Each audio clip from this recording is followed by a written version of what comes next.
Paano natin to pinangkat-pangkat? May tatlong pangkat na nabubuo. Ang unang pangkat ay binubuo ng 3.5 million na households o kabahayan na yan yung mga 4-piece beneficiaries natin, pati na rin yung walang gutom program beneficiaries. Ang walang gutom program beneficiaries, for everybody's information, sila yung tinatawag na food poor. May 750,000 tayo na food poor household. So, poor and then the food poor. The food poor is the lowest, yung pinakamababa na talaga ang kinikita. Ang pangalawang pangkat natin ay binubuo ng 2.5 million na kabahayan. Yan naman ay yung mga tinatawag nating poor na hindi 4-piece. Kasi meron tayong ganong klaseng mga pamilya. Diba? Kasi remember, sa 4-piece may qualifier. Kailangan meron kang mga anak. Pero meron tayong mga kababayan na hindi nagko-qualify sa 4-piece dahil wala na silang mga anak, pero itinuturing pa rin nating mahirap. On top of that, kasama rin dito yung tinatawag ng DepDev na near poor. Yung near poor, ibig sabihin sila yung mga, kumbaga, ito yung poverty line, the poverty threshold, nandito lang sila. Ibig sabihin, nakapatong isang kalamidad, isang krisis, isang sakuna, isang sakit sa pamilya, maaring bumaba na sila into the poverty, below the poverty line.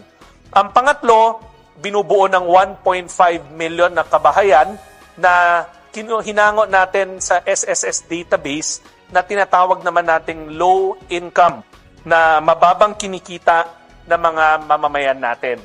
Low income earners. Now, let's go through it briefly. The next slide will explain yung 3.5 muna. Group 1.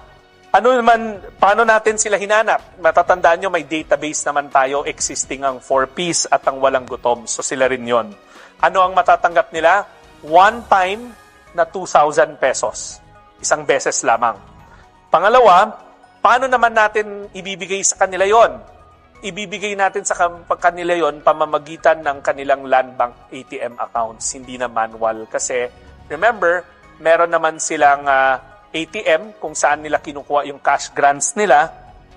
Doon natin ilalagay yung karagdagang 2,000 pesos. Now, para sa walang gutom program, kasi kakaiba tong program, ito yung nasa baba, food credits kasi yung nasa ATM nila, hindi cash. So, pag nag-food redemption sila, isasabay na lang natin yung pagbigay ng cash.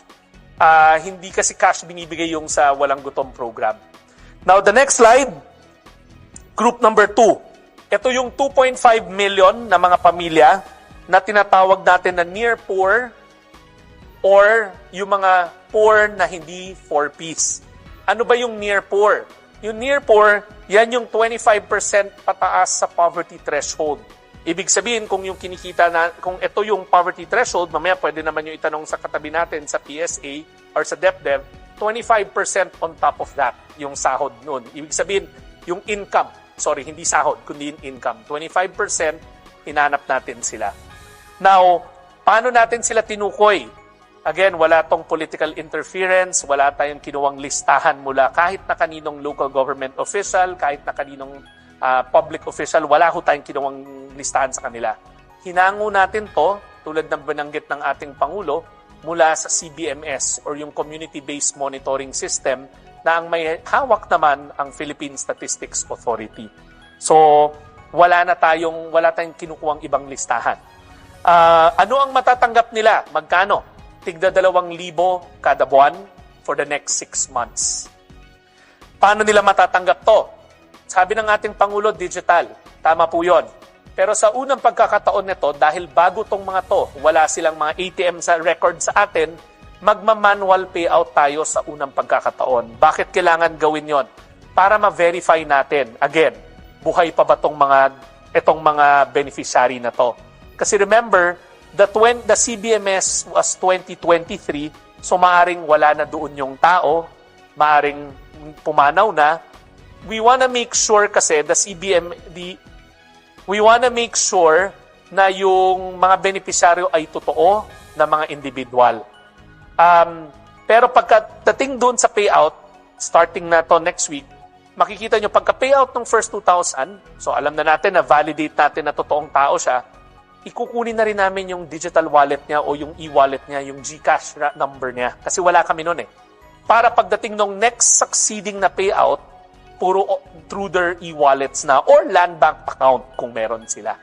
Alin man sa dalawa. Kaya napaka-importante nung first stage na manual muna to validate and to get their e-wallet, GCash or Maya numbers, and as well as their ATM accounts.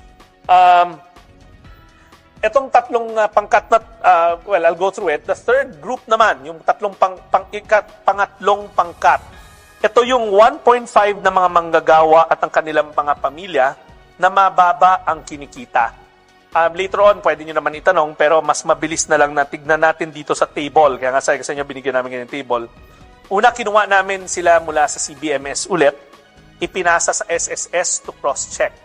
Now, sa SSS, ang naging alituntunin nila, dapat yung monthly salary credit ay 20,000 pesos pababa.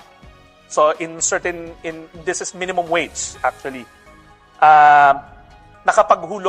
Nakapag-contribute ng once man lang in the past year, at meron silang disbursement account na naka-enroll sa SSS as of April 30, 2026. So, parang 2 months ago. Bakit importante yun? Kasi doon nga natin i-credit na lang yung 2,000 pesos. Ano ba makukuha nila? 2,000 pesos kada buwan for the next 6 months. And tulad ng sinabi ko, automatic na i-credit ng SSS sa kanilang enrolled disbursement accounts. So if you can look at the difference, yung Group 2 kaya may manual na first step kasi we need to validate and get enroll their preferred disbursement account. E-wallet ba yan? ATM account ba yan? Basic deposit account, to be exact. Now, kailan to sisimulan, itong tatlo? Yung sa pangkat number 1, as early as Tuesday, tapos na yan kasi nasa credit lang yan. Ganun rin next week, tapos na rin yung group number 3. Yung group number 2, sisimulan na natin yung manual payout at validation and enrollment ng kanilang mga digital accounts starting next week also. Nationwide, tatakbo yan. Ang goal natin, matapos ang malaking porsyento or almost all of this by the end of month of July. Yun ang mandato ng ating Pangulo.